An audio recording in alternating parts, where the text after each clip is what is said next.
Mungkin Anda akan bertanya, apa itu rubrik suara rakyat? Rubrik suara rakyat adalah sebuah wadah atau platform yang sengaja dibuat untuk memberikan kesempatan kepada masyarakat luas untuk menyampaikan pendapat, keluhan, harapan, atau aspirasi mereka. Ini seperti sebuah kotak saran besar di mana siapa saja bisa ikut berbicara dan didengar. Tujuan utama dari rubrik suara rakyat adalah untuk menampung aspirasi masyarakat, memberikan ruang bagi masyarakat untuk menyampaikan langsung apa yang mereka pikirkan dan rasakan tentang berbagai isu yang sedang terjadi. Menjadi jembatan komunikasi, menjembatani antara masyarakat dengan pihak-pihak yang berwenang atau terkait dengan masalah yang diangkat. Memicu perubahan. Harapannya, suara-suara yang disampaikan melalui rubrik ini dapat menjadi pemicu bagi terjadinya perubahan ke arah yang lebih baik. Cara berpartisipasi dalam suara rakyat cukup mudah. Anda komentar terlebih dahulu di kolom komentar yang telah disediakan, nanti kami akan menghubungi Anda. Pemirsa di mana saja berada, Suara Rakyat Penkes TV hari ini akan menyajikan laporan khusus mengenai kasus penipuan yang dilakukan oleh oknum perusahaan leasing terhadap seorang warga Garut. Korban mengaku ditipu dengan iming-iming keringanan angsuran.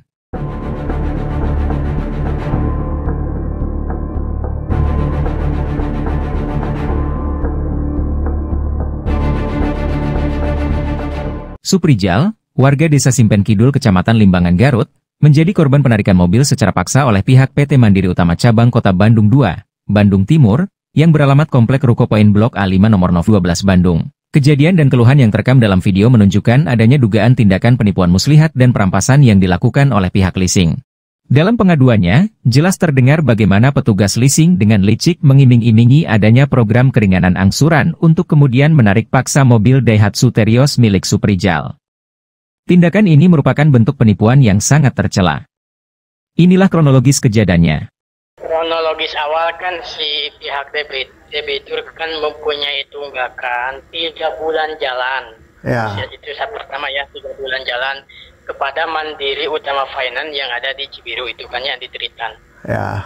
Nah, terus kan ada pihak dari Mandiri Utama Finance yang bisa dikatakan oknum lah yang mengiming-imingi kepada konsumen bahwa Pak canak mobil ke kantor badai aya program penangguhan angsuran.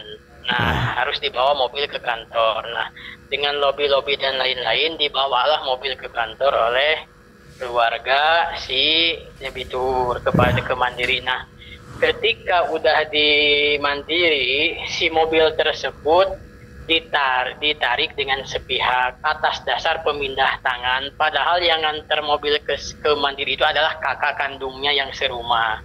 Ya. Nah, yang disayangkan kan ini belum turun WO, belum ada masalah secara komitmennya, masih sanggup untuk melanjutkan setoran. Ya. Belum ada kesepakatan terkait tidak sanggupnya untuk melanjutkan setoran. Ya. Tapi ditarik dengan sepihak oleh pihak Mandiri Utama Finance, itu kronologisnya. Nah, ketika mobil udah ditarik, pihak keluarga datang mau melunasi cicilan selama 3 bulan.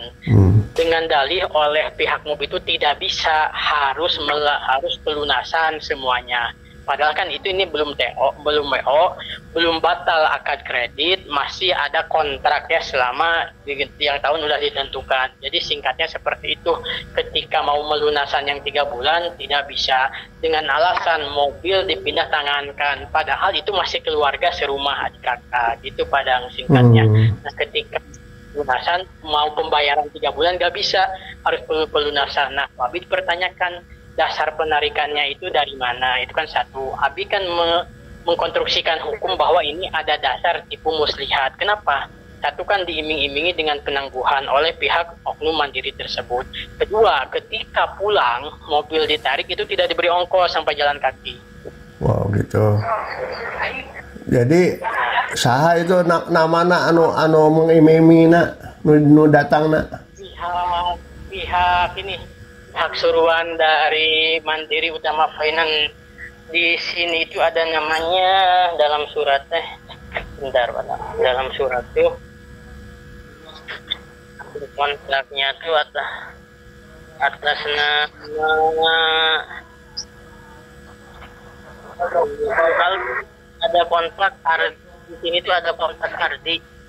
namanya ada kontak hati. Cuman yang datang itu pasti pihak suruhan muka aja Pak Dadang.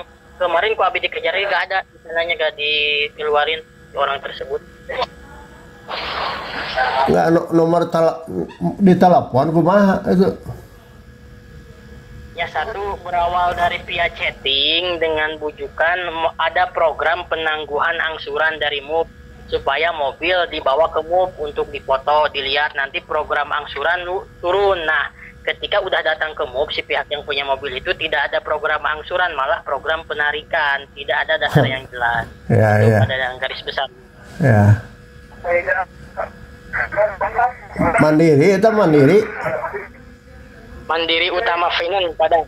Sebelah mana ada Cibiru?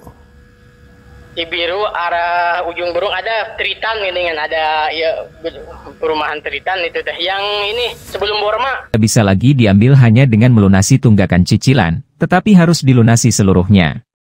Pernyataan ini sangat tidak masuk akal dan menunjukkan niat buruk pihak leasing untuk merampas hak konsumen.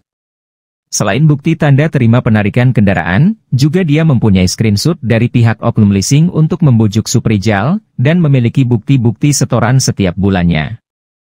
Akibat kejadian ini, Suprijal tidak hanya kehilangan kendaraan kesayangannya, tetapi juga mengalami stres yang berkepanjangan dan kesulitan dalam beraktivitas sehari-hari. Ia merasa diperlakukan tidak adil dan berharap kasus ini dapat menjadi perhatian publik. Untuk sementara Suprijal telah melaporkan kejadian ini ke kantor operasional Sekretaris Jenderal Persatuan Wartawan Reaksi Cepat Pelacak Kasus dan Lembaga Bantuan Hukum Pejabat Publik Pengusaha Rakyat Indonesia sekaligus Penkes TV. Selanjutnya, kami sedang mempersiapkan laporan masalah ini ke aparat hukum dan OJK Cabang Bandung agar pihak leasing dapat diproses secara hukum atas tindakan melawan hukum yang telah dilakukan. Jangan pernah berpikir untuk melakukan tipu muslihat dengan cara mengiming-imingi program keringanan angsuran agar mobil datang sendiri, yang tadinya untuk menghindar dari pelanggaran hukum melakukan perampasan unit di jalanan. Tindakan tipu muslihat seperti di atas dan melakukan perampasan seperti ini juga sama saja merupakan tindakan kriminal yang jelas-jelas melanggar hukum. Sekjen Persatuan Wartawan Reaksi Cepat Pelacak Kasus dan Lembaga Bantuan Hukum Pejabat Publik Pengusaha Rakyat Indonesia mendesak pihak kepolisian dan OJK untuk segera mengusut tuntas kasus ini dan memberikan sanksi yang setimpal kepada pihak leasing. Kami juga mengimbau kepada masyarakat untuk lebih berhati-hati dalam melakukan transaksi dengan perusahaan leasing dan selalu meminta bukti tertulis atas setiap perjanjian. Jangan lewatkan kesempatan untuk menjadi bagian dari perubahan. Kirimkan pesan Anda sekarang dan jadilah suara yang didengar. Jangan lupa like, komen, dan subscribe untuk mendukung kami. Bersama kita bisa.